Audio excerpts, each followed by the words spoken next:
ദൈവനാമത്തിന് മഹത്വം ഉണ്ടാകട്ടെ. എൻ്റെ പേര് തിലകമ്മ. ഞാൻ വയനാട്ടിൽ നിന്ന് വരുന്നു. ഞാൻ ഉടമ്പടി എടുത്തത് 2025 ഏപ്രിൽ 5-ാം തീയതിയാണ്. എനിക്ക് 2019 മുതൽ ഒരു വയറുവേദന ഉണ്ടായിരുന്നു. അത് തുടർച്ചയായിട്ട് ഇങ്ങനെ വയറുവേദന ഉണ്ടായിരുന്നു. 2025 മാർച്ചിൽ എനിക്ക് വീണ്ടും വയറുവേദന ഉണ്ടായി. ഞാൻ എൻ്റെ വീടിൻ്റെ അടുത്തുള്ള ചേച്ചിയുടെ കൂടെ കൃപാസനത്തിൽ വന്ന് ഉടമ്പടി എടുത്ത് സ്കാൻ ചെയ്യാൻ പോയപ്പോൾ എൻ്റെ കാശുരൂപം കയ്യിൽ പിടിച്ച് ഞാൻ അമ്മ മാതാവിനോട് പ്രാർത്ഥിച്ചു, മാതാവേ എനിക്കൊരു കുഴപ്പവും ഉണ്ടാവരുത്, അമ്മ മാതാവ് ഈശോയും മാത്രമേ ഉള്ളൂ എനിക്ക് ആശ്രയമായിട്ട്, വേറെ ആരും എനിക്കില്ല എന്ന് ഞാൻ പ്രാർത്ഥിച്ചു. ആ പ്രാർത്ഥിച്ചതിൻ്റെ ഫലമായിട്ട് സ്കാനിങ് റിസൾട്ട് വന്നപ്പോൾ എനിക്ക് ഒരു കുഴപ്പവുമില്ല. ചെറുതായൊരു ഇതിൻ്റെ കൊഴുപ്പടിഞ്ഞതിൻ്റെ കുഴപ്പം മാത്രമേ ഉള്ളൂ. അമ്മ മാതാവിൻ്റെ അന്ന് മുതൽ ഞാൻ അമ്മയുടെ വിശുദ്ധ തൈലവും എൻ്റെ വയറിൽ പുരട്ടി വിശ്വാസ പ്രമാണം ചൊല്ലി പ്രാർത്ഥിച്ചതിൻ്റെ ഫലമായിട്ട് എനിക്ക് പൂർണ്ണ സൗഖ്യം നൽകി. എന്നും ഞാൻ ഉടമ്പടി ഉപ്പ വെള്ളത്തിൽ ചാലിച്ച് എന്നും വിശ്വാസ പ്രമാണം ചൊല്ലി ഞാൻ കഴിക്കുമായിരുന്നു.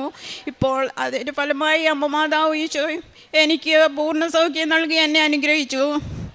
പിന്നെ 27 വർഷമായിട്ട് എനിക്ക് ഇയർ ബാലൻസിൻ്റെ പ്രശ്നമുണ്ടായിരുന്നു.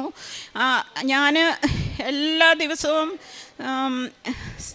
ഉടമ്പടി എടുത്തതിന് ശേഷം ഞാൻ എല്ലാ ദിവസവും സായാഹ്ന പ്രാർത്ഥനയിൽ വിശുദ്ധ തൈലം നെറ്റിയിൽ പുരട്ടി അമ്മ മാതാവിനോടും ഈശോയോടും പ്രാർത്ഥിച്ചതിൻ്റെ ഫലമായി എനിക്ക് ഇയർ ബാലൻസിൻ്റെ പ്രശ്നം പൂർണ്ണമായും സൗഖ്യം നൽകി അനുഗ്രഹിച്ചു. എനിക്ക് 5-6 ദിവസം ഞാൻ ഒരാഴ്ചയിൽ ഉറങ്ങാതിരുന്ന ദിവസങ്ങളുണ്ട്. ഉടമ്പടി എടുത്തതിൻ്റെ അന്ന് മുതൽ ഞാൻ പൂർണ്ണമായും എനിക്ക് ഉറങ്ങാൻ സാധിക്കുന്നു. നല്ലവണ്ണം ഞാനിപ്പോൾ ഉറങ്ങുന്നുണ്ട്. പിന്നെ ചെറുതും വലുതുമായ ഒത്തിരി അനുഗ്രഹങ്ങൾ അമ്മ മാതാവ് ഈശോയും എനിക്ക് തന്നിട്ടുണ്ട്. എനിക്ക് ചെറുപ്പം മുതൽ ഈശോയെ അറിയുമായിരുന്നു. മാതാവിനെ ഞാൻ ഇവിടെ വയനാട് വന്നതിന് ശേഷമാണ് എനിക്ക് അമ്മ മാതാവിനെ കൂടുതലായിട്ടും അറിയാൻ സാധിക്കുന്നത്. ഞാൻ എൻ്റെ വീട്ടിൽ ഇതുപോലെ സൂക്ഷിക്കുന്ന ഞാൻ വാടക വീട്ടിലാണ് ആദ്യം വയനാട്ടിൽ താമസിച്ചുകൊണ്ടിരുന്നത്. അവിടെ നിന്ന് ഞാൻ ഒരു ജുവല്ലറിയിൽ നിന്ന് എനിക്കൊരു കലണ്ടർ കിട്ടി. അത് അമ്മ മാതാവ് ഈശോയെ എടുത്തുകൊണ്ടിരിക്കുന്ന പത്രമാണ്. 10-26 വർഷമായിട്ട് ആ വാടക വീട്ടിൽ നിന്ന് മാറുമ്പോഴൊക്കെ എനിക്ക് ഒരു അലമാരയോ ഒന്നുമില്ലായിരുന്നു ഒരു കാലമായിരുന്നു അന്ന്. അത് ഞാൻ ഇന്നും എൻ്റെ റൂമിൽ അമ്മ മാതാവിൻ്റെയും ഈശോയുടെയും ഉണ്ണിയേശുവിൻ്റെയും ആ കലണ്ടർ ഞാൻ എൻ്റെ റൂമിൽ വെച്ച് പ്രാർത്ഥിക്കുന്നു. അത് നിധി പോലെ ഇന്ന് ഞാൻ സൂക്ഷിക്കുന്നു. പ്രേക്ഷിത പ്രവർത്തനമായി ഞാൻ ഇവിടെ നിന്ന് പത്രം മേടിച്ച് ബസ് സ്റ്റാൻഡിലും ഓട്ടോ സ്റ്റാൻഡിലും വീടുകളിലുമൊക്കെ കൊടുത്ത് എനിക്ക് അമ്മ മാതാവ് നൽകിയ അനുഗ്രഹങ്ങൾ പറഞ്ഞ് ഞാൻ കൊടുക്കാറുണ്ട്. കാരുണ്യ പ്രവൃത്തിയായിട്ട് ഞാൻ അനാഥാലയത്തിൽ പോയി എനിക്ക് പറ്റുന്ന സഹായം ചെയ്യാറുണ്ട്. പിന്നെ എന്നോട് സഹായം ചോദിച്ച് വരുന്ന എല്ലാവർക്കും എന്നെ കഴിയാവുന്ന സഹായങ്ങൾ ഞാൻ ചെയ്യാറുണ്ട്. അമ്മ മാതാവിൻ്റെ ഈശോയുടെ അനുഗ്രഹത്താൽ എനിക്കതൊക്കെ ചെയ്യാൻ ഇന്ന് പറ്റുന്നുണ്ട്. ഇത്രയും അനുഗ്രഹങ്ങൾ തന്ന അമ്മ മാതാവിനും ഈശോയ്ക്കും 1000 നന്ദി പറയുന്നു. ചെറുതും വലുതുമായ ഒത്തിരി അനുഗ്രഹങ്ങൾ എനിക്ക് തന്നിട്ടുണ്ട്. എല്ലാം ഞാൻ അമ്മ മാതാവിനോടും ഈശോയോടും 1000 നന്ദി പറയുന്നു. ഏശയ്യാ പ്രവാചകന്റെ പുസ്തകം 41-ാം അധ്യായം 3 മുതലുള്ള വാക്യങ്ങൾ. നിന്റെ ദൈവവും കർത്താവുമായ ഞാൻ നിന്റെ വലത്ത് കൈ പിടിച്ചിരിക്കുന്നു. ഞാനാണ് പറയുന്നത്, ഭയപ്പെടേണ്ട, ഞാൻ നിന്നെ സഹായിക്കും.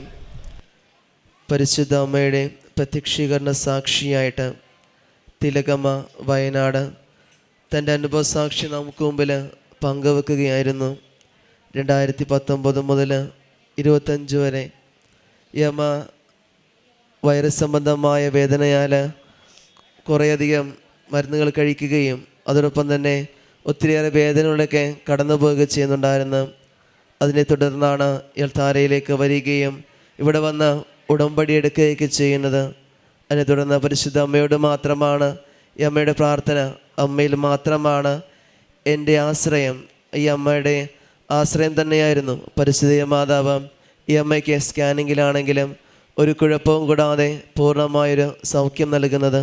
അതോടൊപ്പം തന്നെ ഈ അമ്മയുടെ 2 അനുഭവങ്ങളിൽ നമുക്ക് വ്യക്തമായിരുന്നു ഉടമ്പടി നിറച്ച വസ്തുക്കൾ എത്രമാത്രം വിശ്വാസ പ്രമാണം ചൊല്ലിയും വിശ്വാസത്തിനും കൂടി ഉപയോഗിച്ചു എന്നുള്ളത്. അതുകൊണ്ട് തന്നെ അത് പൂർണ്ണമായിട്ട് അമ്മയ്ക്ക് മാറ്റിയെടുക്കാനായിട്ടുള്ള സാഹചര്യമുണ്ടായി. അതുകൊണ്ട് തന്നെ 21 വർഷമായിട്ട് തനിക്കുണ്ടായിരുന്ന ഇയർ ബാലൻസ് എന്ന അസുഖത്തെയും പരിശുദ്ധ അമ്മയോട് ചേർന്നുകൊണ്ട് പൂർണ്ണമായൊരു സൗഖ്യം നൽകി അനുഗ്രഹിക്കുകയും ചെയ്തു. ഇനിയും ഈ അമ്മയുടെ ജീവിതത്തിൽ പരിശുദ്ധ അമ്മയുടെ പ്രത്യക്ഷീകരണ സാക്ഷിയായിട്ട് ഈ അമ്മ ഇനിയും മാറ്റട്ടെ എന്ന് നമുക്ക് പ്രാർത്ഥിക്കാം. ഒപ്പം നമ്മുടെ ഓരോരുത്തരുടെ നിയോഗങ്ങളും ആവശ്യങ്ങളും പരിശുദ്ധ അമ്മയുടെ പ്രത്യക്ഷീകരണത്തിൻ്റെ സാക്ഷിയാക്കി മാറ്റാൻ നമ്മളെ അനുഗ്രഹിക്കട്ടെ എന്ന് നമുക്ക് പ്രാർത്ഥിക്കാം. അത്യപൂർവ ദൈവാനുഭവങ്ങൾ ഇനി നിങ്ങൾക്കും സ്വന്തം. ഈ യൂട്യൂബ് ചാനൽ ഇതുവരെ സബ്സ്ക്രൈബ് ചെയ്തിട്ടില്ലെങ്കിൽ ഇപ്പോൾ തന്നെ സബ്സ്ക്രൈബ് ചെയ്യുക.